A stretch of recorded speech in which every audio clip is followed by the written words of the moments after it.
ગત સપ્તાહે રાજકોટ મહાનગરપાલિકાના વિસ્તારની અંદર 16 જેટલા ડેન્ગ્યુના કન્ફર્મ કેસીસ એટલે કે પીસીઆર ટેસ્ટ કન્ફર્મ કેસીસ છે જોવા મળેલા હતા.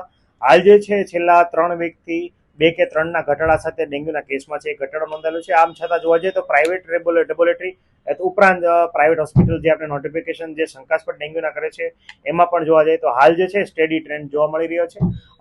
કેસીસ છે હવે આગામી 3 સપ્તાહ પછી ઘટવાની શક્યતા જે છે નોંધાયેલી છે.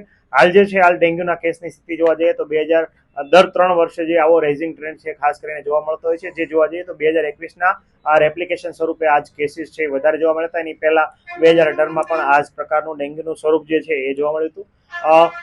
એના કારણે ઘણી વખત જે છે ડેન્ગ્યુને કારણે છેલ્લી કન્ડિશનમાં ડેન્ગ્યુ હેમરેજિક ફીવર અને ત્યારબાદ જે છે ઘણી વખત મોત છે જોવા મળતા હોય છે.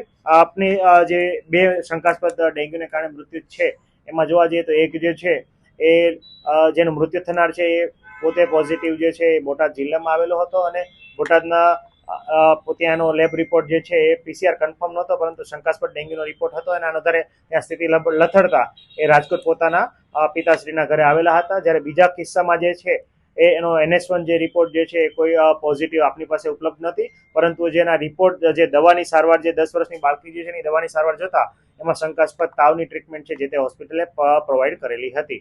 આગામી આમાં તપાસ છે. હાલ સેકન્ડ જે કેસ છે એમાં ચાલુ છે અને પ્રથમ કિસ્સો જે છે રાજકોટ કોર્પોરેશન વિસ્તારમાં પોઝિટિવ આવેલ નથી. છતાં રાજકોટ કોર્પોરેશનના વિસ્તારની અંદર બંને કેસો છે અને આજુબાજુમાં આપણે તાવને લગત જે active as well as passive સર્વેલન્સની કામગીરી, પોરાનાશક કામગીરી, આજુબાજુના 60 થી 70 જેટલા ઘરોમાં ફોગિંગની કામગીરી છે એ ત્વરિત જે છે આપણા દ્વારા કરવામાં આવી છે અને કેસ બેઝ સર્વેલન્સ છે એની કામગીરી પણ મેલેરિયા ડિપાર્ટમેન્ટ દ્વારા કરવામાં આવી.